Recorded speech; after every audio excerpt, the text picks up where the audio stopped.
Some might say Bethesda's been on a decline lately. Call me crazy, but Fallout 76 didn't exactly help with that. However, people generally agree that the decline didn't start there, it simply boiled over there. That leaves us to the prior game. It may not be the disaster that 76 was, but is it any good? That's what I hope to find out as I review Fallout 4!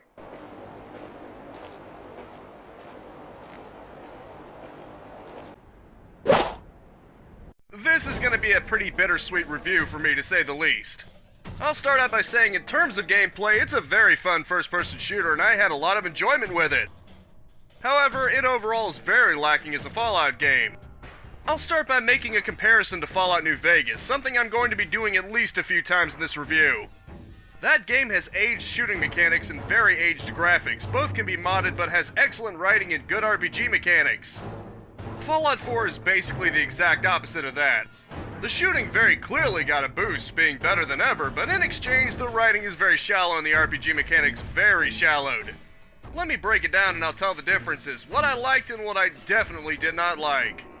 First and foremost, the shooting mechanics. What I feel 4 does much better gameplay-wise. There's a proper aim sight, you can sprint, and the shooting just overall feels smoother and tighter to control. While I was never one to rely on VATS all that much in previous games, here I used it even less outside of the critical attack bar. Speaking of which, VATS has a critical attack you can unleash when you fill up your critical bar. In addition to greatly slowing things down instead of stopping it, as well as things like sprinting also using your action points. In addition, when you're outside of power armor, stim packs have a small animation that stops you. This is in addition to making all healing items regenerate health rather than give it to you instantly.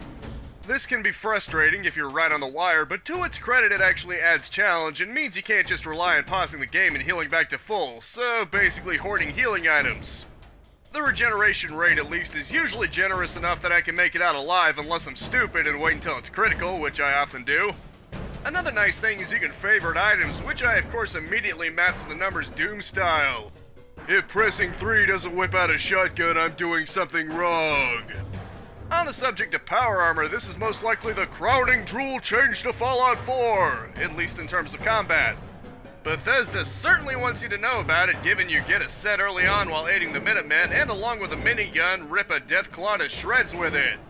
This really shows off Bethesda's philosophy, badass and powered moments in the forefront. While not exactly a difficult fight, it's actually heavily criticized given your first experience with Deathclaws normally being ripped apart, it's not as unbalanced as it may seem. While weapon degradation has been removed from 4, another thing that differs, the minigun has limited ammo to choose through and the power armor requires fusion cores. In exchange, the power armor boosts your weight capacity, has damage and radiation resistances that are quite generous, you can instantly use stim packs without an animation and all that good stuff. You just have to make sure you have fusion cores, which do not run cheap but can be found randomly about. One weird change though is how radiation affects you with this game. Previously, radiation was its own stat that sorta worked like how radiation does in real life, in that you almost don't feel it until it's way too late. Granted, it also had radiation levels that applied debuffs as it progressed, but mostly it was something you had to keep track of so you didn't die unexpectedly. Here it's much more immediately obvious because it has the same Fallout Shelters thing where it drains your maximum health. A red bar fills for the right side of your health, so you'll never heal past that point. Thankfully, like previous Fallout games, there's a way to get a free and reliable way to purge your rats so you don't have to rely on Radaway forever. In this case, you can build a decontamination arch in your settlements to just rinse it off. How a shower gets rid of internal radiation I'll never know, but maybe it was just chilling on your skin. Speaking of which, that's probably the most interesting addition to the game as a whole. Once you have a workshop at a settlement, you can build whatever you want in it. Obviously you need resources, but those can be found pretty easily. Either directly in shipments or breaking down junk into components, arguably the most used junk is gotten in Fallout apart from the rocket launcher from 3. With the Vault Tech Workshop add-on, which I had because Game of the Year edition, you can even get access to Vault 88. After some questionable experiments, you become the Overseer and it becomes a new settlement. So basically the add-on is Fallout Shelter 3D, which is pretty nifty and also accesses vault-related crafting in all settlements. It's only a shame you can't do more in Sanctuary, which is the starting neighborhood for your character. As with all Bethesda games though, mods save the day, and you can do things like remove debris because who leaves piles of leaves in occupied houses and clip objects through objects when placing them down? Still, it would be nice if you could do more to spruce up your character's starting home, in addition to keeping certain people whose names will not be mentioned, Sturgis, from crashing the place and sleeping in your bed. Of course, this brings us to probably the worst aspect of Fallout 4. It seems Bethesda was so very proud of the fact that it has voice acting and between a male and female character you choose from. The obvious drawback is your choices of dialogue are so much more limited than in previous games. It's a popular joke around the internet that your choices are yes and sarcastic yes, but honestly that's not too far off. You can sort of back away from conversation since you can still physically move and it'll stop the conversation, but as a whole it's far more reminiscent of Mass Effect. That's not to say you never have any significant choices, it just feels significantly more shallow than previous games. By default, you can't even see what your character will even say until you select it, though there are obviously mods to address this. Speech checks, much like in Fallout 3, are basically pointless, and especially even more pointless now because you can quick save in each rung of a conversation. You can save scum since they're based off a percentage and keep doing that until you eventually pass. With Fallout New Vegas, it was a set required number, so you actually had to devote yourself to speech or whatever check.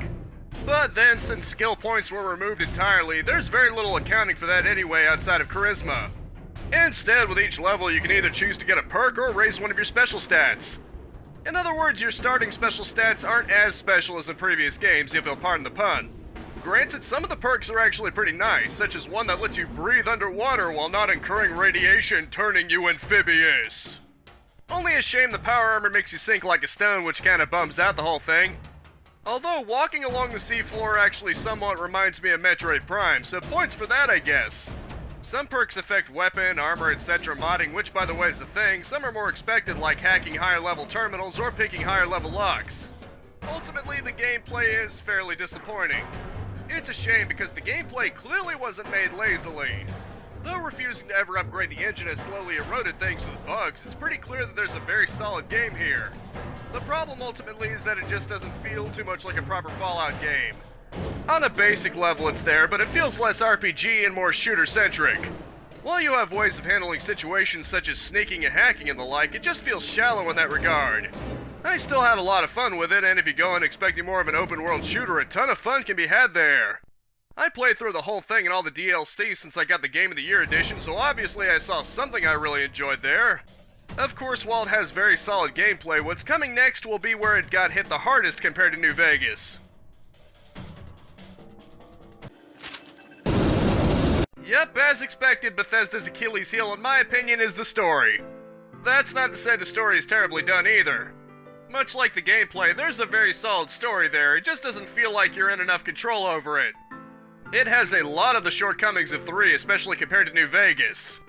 Most of your choices feel a little too binary, like it's not so much making tough decisions as just deciding if you want to be the good guys or the bad guys. To its credit though, you do start out in a pre-war America, which is nice to see. Even though the way of handling the special stat is a little off, it's nice to see a 50s American family so happy together, that sitcom family everyone aspired to be. Of course, that's before the bombs fell and it all went straight to Hello Vault 111. Now, Fallout 3 had you searching the wastelands looking for your father, but 4 did the bold and inventive thing of making you the parent looking for your son. Is this what they meant when they said war? War never changes. Well, one thing changed, having established character personalities. The husband's a war veteran while the wife's a lawyer. But at least you have your spouse with you, right? Nope, your spouse is killed by the same one who took your son. At least they justify your character existing both in the pre-war and present day, so to speak, because cryogenics freezing. So, like 3, the plot demands you should want to find your family, which can easily conflict with players who might just want to explore or mess around. Granted, you're not railroaded into it, you can still mess around if you want. It's just that, like 3, it seems like there's a disconnect where your character might want something that opposes you. At least with New Vegas, it was more of a blank slate. You might want to go after the guy who shot you, and honestly the plot proper won't continue until you do, but maybe you also don't want to. The game doesn't make assumptions either way. Now I know I'm gonna be comparing 4 unfavorably to New Vegas a lot in this section, so let me just give it credit for one thing. It took a little inspiration from New Vegas that you could choose from 4 factions to align with for a story. No more railroading you down one path like 3 did. They just sort of flipped it, in that 3 of them in my opinion are kinda not good with just one option that seems to be mostly pure good. That one purely good being the Minutemen. It seems like the one hand-waved flaw with the Minutemen is, well, they lack numbers, but you're the Determinator and can build up their numbers. For the other three, you have to choose between people who only care about liberating synths, the Brotherhood of Steel, but they're extorting people and hate not humans, and the Institute that straight up kidnaps and kills people to replace them with synths. So yeah, your options aren't exactly very good. On the plus side, the Brotherhood of Steel is more faithful in that they aren't some ultimate altruistic good like they are in 3. Still, it seems like they're a far cry from the techno-hoarders they usually are. Here, they seem cool with all humans, mostly just hating anyone who isn't human. In other words, if you're a ghoul, super mutant, or a synth, you can go die in a ditch somewhere for all they care. Kinda funny how they're like two sides of a coin with a railroad who only seem to care about synths and basically ignore everyone else. Just with extortion and also hating ghouls and super mutants. Well, at least you get Liberty Prime and a helicopter minigun ride, so they're probably the cool military might option. I went with the Minutemen though, despite the constant settlements that need my help. One thing I thought was a little convoluted was if you go against the Institute, you have to deliberately provoke them if you want the plot to proceed. There was basically no indication of this, so I was confused why I seemingly couldn't progress any further. Unlike New Vegas or even 3, there's no quest to automatically push things forward. There's difficulty and then there's just blind shot in the dark. I will say this though, getting the guy who killed your spouse and then finding your son and learning how much time passed, it was a pretty interesting twist. The DLCs were also pretty fun. In an effort to avoid spoilers, one of them was essentially a story about someone wanting to do good but malfunctions leading to disastrous consequences. Actually, now that I think about it, that kind of applies to 2 of the DLC stories. Overall, the plot isn't all bad, but it's definitely the weakest part of Fallout 4, especially compared to New Vegas. While you have factions, they overall feel very weak in comparison. The only weak faction in New Vegas arguably was Caesar's Legion, and presumably that was a time thing. The factions in 4 genuinely just feel pretty shallow. Even the Minutemen seem more like the ultimate good with little else. They're just like the morality option, and just like the Yes Man path, they're always there so you aren't locked out of all paths. Nuka World is probably the only one where you can choose to be fully reprehensible for that matter, other than maybe joining the Institute. I still chose against them, but it was nice to have the option, I guess. It leaves a lot to be desired is all I'm saying. Writing definitely isn't Bethesda's strong suit as a whole. They seem to always lack nuance and go with simplistic very good versus very bad choices as a whole. Presentation, of course, is where Fallout 4 improves things the most over previous entries, including Fallout New Vegas, as much of a fanboy as I can be of that. While getting rid of the ugly filter in New Vegas greatly improves the overall look, it's pretty obvious that catering to the PS4 and X1 rather than the 360 and PS3 has allowed them to push things so much farther. Of course, far beyond just technical limitations, it just plain aesthetically looks a lot more attractive too. The sky is nice and blue while the concretes are very gray to provide a sharp and beautiful contrast. While previous games had a decent amount of detail like trees, it's bumped up significantly up in 4 with things like dead grass everywhere. You can even see electrical lines all over the place, in addition to more uneven surfaces such as cracks in the road. The 2 DLC worlds also do a pretty good job offering some variety from the main game. For Far Harbor, you're on an island covered in harsh fog and are left to try to figure out its mysteries. Call me biased though, but I very much prefer Nuka World. Theme parks are my kind of aesthetic, and I love the sort of blend between Disney World and Coca-Cola in a sense. While it would be nice to see the park in a more intact fashion, and a mod is aiming to do just that, it's still very nice to explore around in. Each zone is fittingly different enough too, with a main USA town, a futuristic robotic zone, a Wild West desert zone, and an Animal Kingdom-esque jungle area.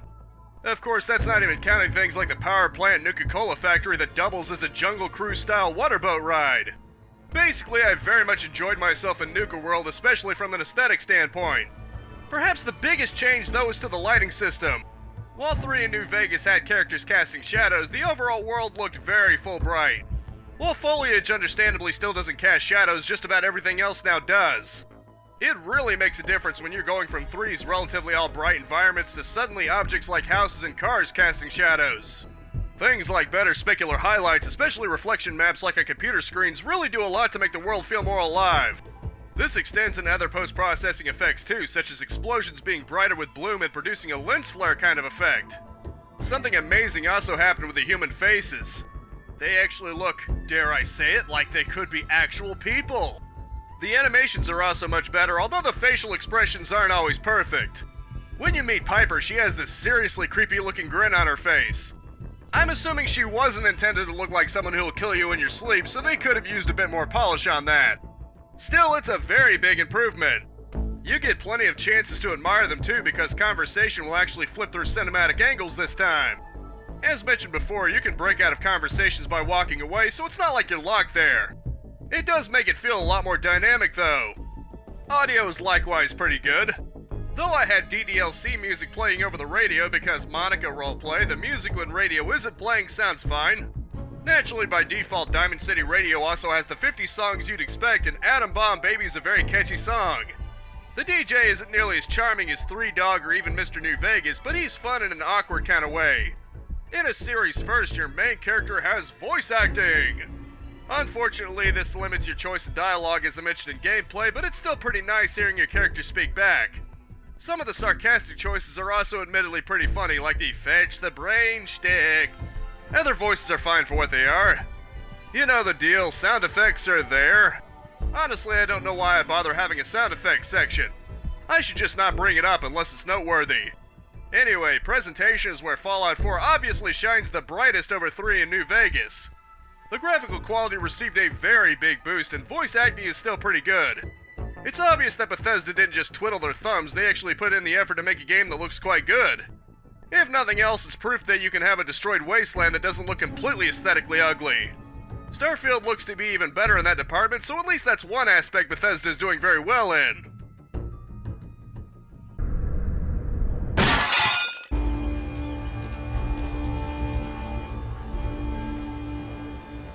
Overall, mixed bag is the right term for Fallout 4.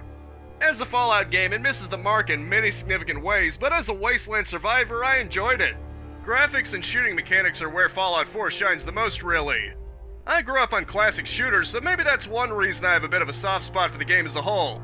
From what little was to be had of Project Mojave, it proves one thing I've been thinking about. Give Bethesda those two aspects and combine it with Obsidian's RPG mechanics and writing, and I think it would result in something genuinely good. That's just my opinion, of course, but hey, you're listening to a review, so you want my opinion, I assume. This has been my review of Fallout 4 for the PC. I've got a live stream Monday at 4:30 p.m., news video next Friday at 6 p.m., and Let's Plays at 10 a.m. and 2 p.m. daily. All Eastern Standard Time, but feel free to subscribe and ASE hack that bell icon if you don't want to worry about keeping track of time zones.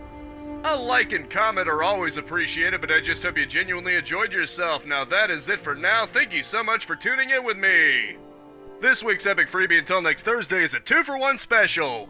You've got Game of Thrones, the board game, and Car Mechanic Simulator 2018. They're both pretty self-explanatory, literally a board game and a car mechanic simulator. Capitalize on life, peace out, have a good one, and I will see you next time.